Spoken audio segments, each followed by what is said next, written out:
Welcome to एडुजोस में आप सभी लोगों का स्वागत है। दोस्तों आज 28 जनवरी है और 28 जनवरी को आज बिहार दरोगा के एक्साइज सब इंस्पेक्टर यानी एक्साइज पुलिस के अंदर बिहार में जो वैकेंसी आई थी उसके 64 पदों के लिए आज जो प्रारंभिक परीक्षा है वो ली गई है 28 जनवरी 2024 को। तो आज इस परीक्षा में जो भी सवाल पूछे गए हैं इन सभी सवाल को यहाँ पर इस वीडियो में हम लोग देखेंगे। आने वाले दिनों में आप सभी का सब इंस्पेक्टर यानी बिहार दरोगा का मेंस का एग्ज़ाम है, तो जो लोग क्वालिफाई किए हैं मेंस के लिए वो इस वीडियो को ज़रूर देखिएगा, ठीक है, क्योंकि इसमें से आपको बहुत सारे क्वेश्चंस हैं जो आपको हेल्प करेगा आने वाले एग्ज़ाम के लिए। तो चलिए इस वीडियो को शुरू करते हैं। और जो लोग आने वाली दरोगा की प्रतियोगिता परीक्षा की तैयारी कर रहे हैं यानी जो नेक्स्ट वैकेंसीज आएगी लगभग 2000 पदों पर, उन वैकेंसी में आप अच्छा प्रदर्शन करें उसके लिए आपको प्रीवियस पेपर जरूर देखना चाहिए।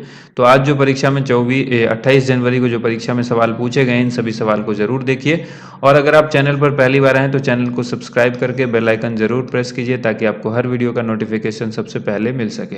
देखिए सवाल काफ़ी अच्छे अच्छे सवाल पूछे गए हैं। पहला सवाल यहाँ पर आप देख सकते हैं, सात्विक साईराज ने बैडमिंटन में सबसे अधिक किस स्पीड से शटल शॉट मारकर रिकॉर्ड बनाया है। गिनीज बुक जो है, जो आप सबको पता है गिनीज बुक में रिकॉर्ड दर्ज किया जाता है, तो गिनीज बुक के अंदर ये रिकॉर्ड दर्ज हुआ है। 565 किलोमीटर प्रति घंटा की रफ्तार से उन्होंने बैडमिंटन के ये शॉट मारा था, ठीक है। तो ये आंसर हो जाएगा 565 किलोमीटर प्रति घंटा। तो आप देख सकते हैं कैसे सवाल पूछे जा रहे हैं। इसके बाद सवाल पूछा गया 16वें वित्त आयोग के अध्यक्ष कौन होंगे, तो ये अरविंद पनगड़िया को बनाया गया है। अरविंद पनगड़िया 16वें वित्त आयोग के अध्यक्ष होंगे। 3 जनवरी 2024 तक पूछा गया है। देखिए ये पेपर सेट हुआ था इस दिन, ठीक है, पेपर जो है इस दिन सेट हुआ है, इसीलिए 3 जनवरी का डेट दिया गया है। तो 3 जनवरी तक के सवाल आपसे पूछे गए हैं, तो ये ध्यान रखिएगा। एग्जाम कब था? 28 जनवरी को, आज के दिन। और यहाँ पर 3 जनवरी यानी एग्जाम से ठीक 20-25 दिन पहले तक के करंट अफेयर्स आपको जरूर पढ़ने चाहिए। तो देखिए इसमें मुख्य चुनाव आयुक्त तो चेंज तो हुए नहीं है, बस आपको इसलिए यहाँ पर डेट दे दिया गया क्योंकि कोई कंफ्यूज ना हो जाए। बाई चांस एग्जाम डेट के अंदर अगर मान लीजिए कि 22 जनवरी को अगर चेंज हो जाते या 20 जनवरी को चेंज हो जाते और यहाँ पे अगर डेट नहीं लिखा होता तो आप जो नया वाला होता वो ऑप्शन खोजते, उसके हिसाब से आपका सवाल गलत हो जाता। तो इसलिए जब भी क्वेश्चन सेट होता है, जिस दिन सेट होता है उस दिन से पहले की डेट पर या उस दिन तक की डेट के बारे में या उस महीने तक के बारे में, पीछे के महीने तक के बारे में पूछ दिया जाता है कि मुख्य चुनाव आयुक्त या जो भी जिनकी भी नियुक्ति लेटेस्ट रहती है, जिसको अपॉइंटमेंट जो भी उसको पूछना रहता है। तो यहाँ पर आंसर क्या हो जाएगा? श्री राजीव कुमार। अभी भी वही हैं, अभी चेंज नहीं हुए हैं। अगला सवाल पूछा गया है, नमस्ते पोर्टल किस मंत्रालय ने विकसित किया है? किस मंत्रालय ने किया है? आयुष मंत्रालय ने किया है। किसने किया है? आयुष मंत्रालय ने किया है। नेशनल पॉल्यूशन कंट्रोल डे कब मनाया जाता है? देखिए ये नया सवाल आपको देखने को मिला होगा, 2 दिसंबर को मनाया जाता है। मैं अक्सर कहता हूँ जब भी एग्जाम हो ना, उससे 3-4 महीने से लेकर के और एग्जाम के महीने तक के जो दिवस हैं उसको जरूर देखा कीजिए। जैसे देखिए अक्टूबर से लेकर के, अगर अक्टूबर, नवंबर, दिसंबर, जनवरी आप देखते हैं तो 4 महीना होता है और यहीं पर से आपको 2 सवाल देखने को मिलेगा। लेकिन नेशनल पॉल्यूशन कंट्रोल डे 2 दिसंबर को मनाया जाता है। अंतर्राष्ट्रीय ग्रामीण महिला दिवस, ये भी एक अलग सा क्वेश्चन है और ये 15 अक्टूबर को मनाया जाता है। अगला सवाल पूछा गया है कि Bharat the mother of democracy किस मंत्रालय ने लॉन्च किया? तो ये संस्कृति मंत्रालय ने लॉन्च किया है। इसके बाद देखिए एक सवाल पूछा गया, एस्ट्रोसैट किस देश ने लॉन्च किया है? तो देखिए एस्ट्रोसैट जो है ये भारत ने लॉन्च किया है। भारत में आंध्र प्रदेश के श्रीहरिकोटा जो सेंटर है वहाँ से इसको लॉन्च किया गया है और ये भारत की पहली खगोलीय शोध को समर्पित भारत की पहली वेधशाला है। तो ये एक इम्पॉर्टेंट पॉइंट है जिसको आप याद रखेंगे।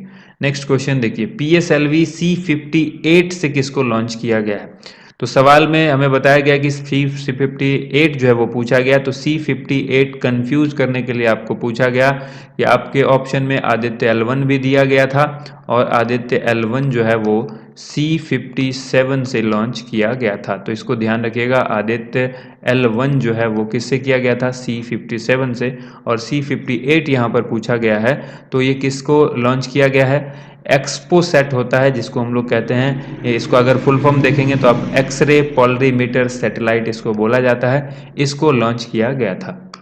भारत की पहली महिला एडेड कैंप ठीक है, एडीसी जिसको बोलते हैं यानी राज्यपाल की सहायक, ठीक है। तो ये किसे बनाया गया है, किसे नियुक्त किया गया है, मनीषा पाढ़ी को नियुक्त किया गया है। ये भारत की ऐसी जगह पर नियुक्ति पाने वाली भारत की पहली महिला हैं। ये मिजोरम के राज्यपाल की सहायक बनी है, ठीक है।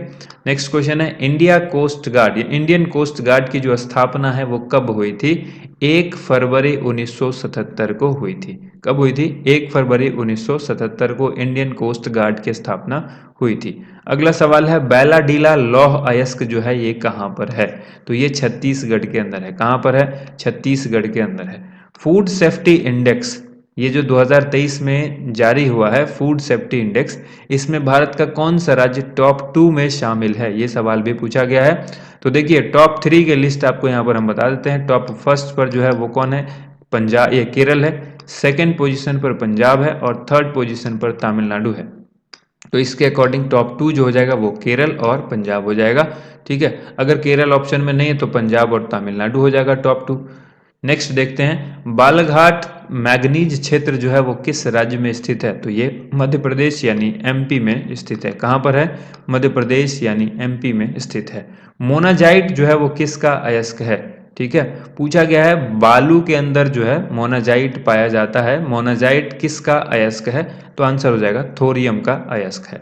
इसके बाद देखिए कालेश्वरम लिफ्ट सिंचाई परियोजना किस नदी पर स्थित है, तो कालेश्वरम लिफ्ट सिंचाई परियोजना गोदावरी नदी पर स्थित है। किस नदी पर है, गोदावरी नदी पर स्थित है। और नदी से संबंधित 2-3 सवाल आज के एग्जाम में पूछा गया है। और लेमरूगढ़ हाथी रिजर्व, ये भी सवाल पूछा गया है, लेमरूगढ़ हाथी रिजर्व जो है वो किस राज्य में है, तो ये छत्तीसगढ़ में।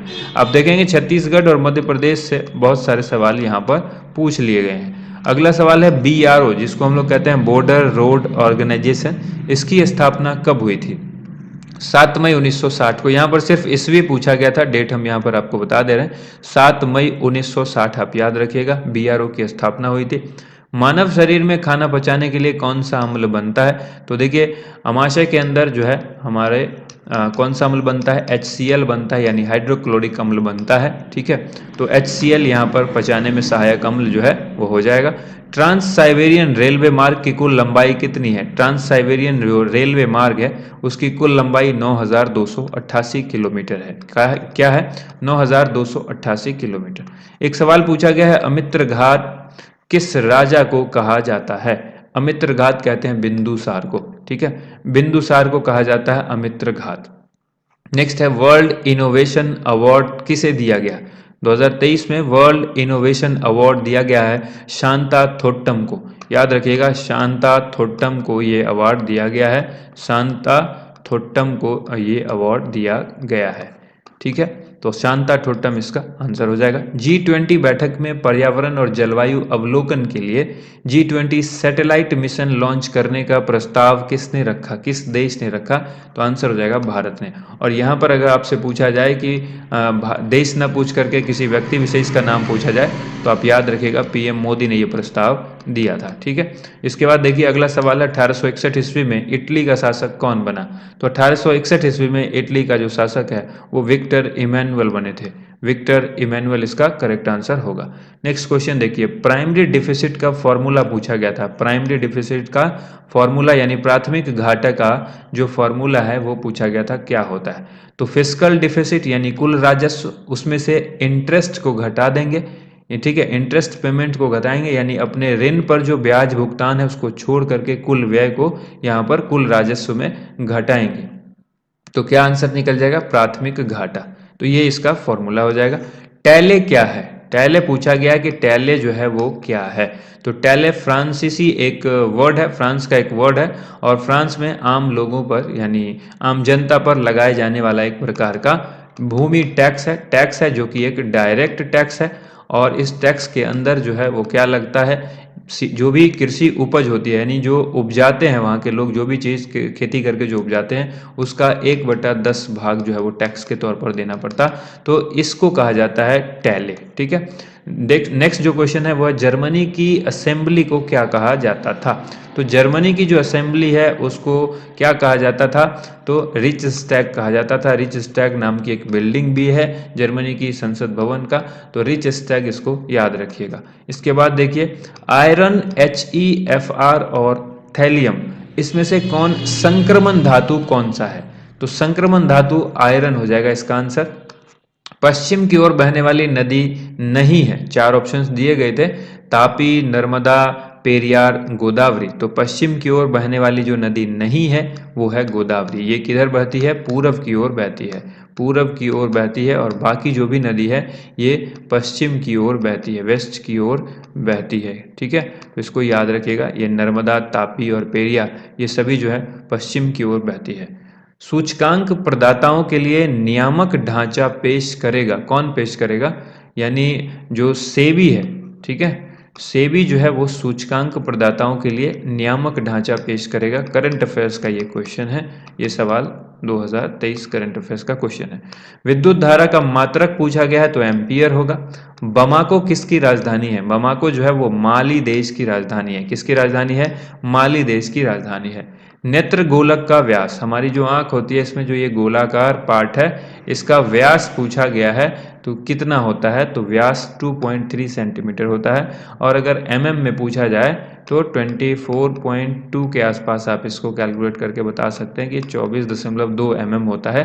कहीं कहीं पर ये 2.3 आपको 2.5 भी दिखेगा। ठीक है, लगभग 1 इंच, करीब 1 इंच से छोटा होता है, 0.94 के आसपास आप कह लें इंच में होता है। सेंटीमीटर में 2.34 आप याद रखिएगा और 24.2 mm जो है वो आप मिलीमीटर में याद रखिएगा अगर व्यास पूछा गया है तो। ठीक है, ज़्यादातर व्यास ही पूछा जाता है।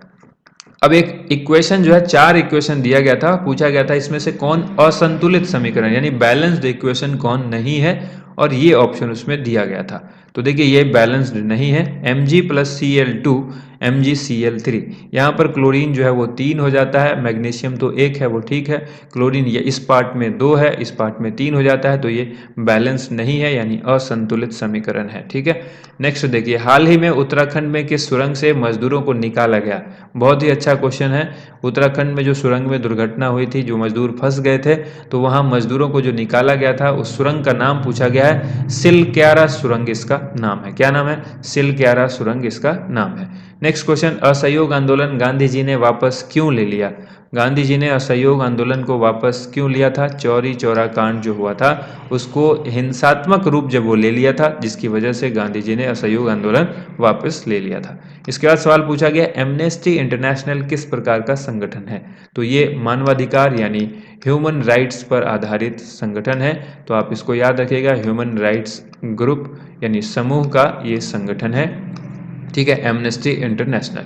नेक्स्ट क्वेश्चन देखते हैं, अगला सवाल है प्लम्यूल यानी जिसको हम लोग प्रांकुर कहते हैं और रेडिकल ये मूलांकुर कहलाता है, ये किसका हिस्सा है, तो बीज का हिस्सा है। जब कोई बीज होता है तो प्रांकुर और मूलांकुर आप या मूलांकुर जो है वो जड़ में चला जाता है और जो प्रांकुर होता है वो ऊपर की तरफ चला करके मिट्टी से और वो पौधे का निर्माण करता है। यानी पौधा जो है वो प्रांकुर से होता है, मूलांकुर जो है वो ये जड़ में चला जाता है, नीचे चला जाता है। जब कोई बीजों में अंकुरन होता है तो नीचे मूलांकुर यानी रेडिकल होता है और ऊपर प्लम्यूल यानी प्रांकुर होता है। ठीक है, और यहाँ से भी पौधा का निर्माण, तो ये बीज का हिस्सा है। ये एनसीईआरटी की आप बुक देखेंगे तो एनसीईआरटी की बुक में आपको ये मिल जाएगा, डायरेक्ट एनसीईआरटी से एक फोटो से ही ये सवाल उठाया गया है। ठीक है, 2023 बुकर पुरस्कार के लिए चयनित वेस्टर्न लेन किसके उपन्यास है, तो वेस्टर्न लेन कई बार आपको बता चुके हैं, कल भी अगर आपने हमारी वीडियो देखी होगी तो चेतना मारू की ये बुक आपको वहां पर जरूर दिखा होगा।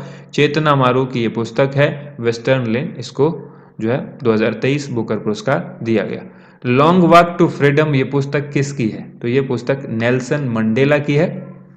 उसके बाद देखिए एक सवाल पूछा गया निम्नलिखित में से कौन सा कार्य चुनाव आयोग द्वारा नहीं किया जाता है। पहला ऑप्शन है मतदाता सूची तैयार करना, दूसरा है उम्मीदवारों का नामांकन करना और तीसरा है मतदान केंद्रों की स्थापना करना, चौथा है आदर्श आचार संहिता लागू करना।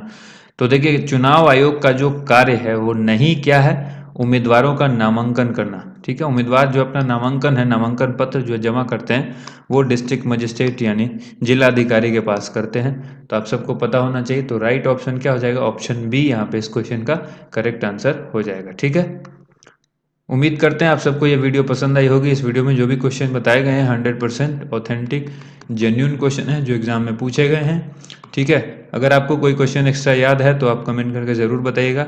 Thank you so much. आप सभी लोगों का वीडियो देखने के लिए बहुत बहुत धन्यवाद।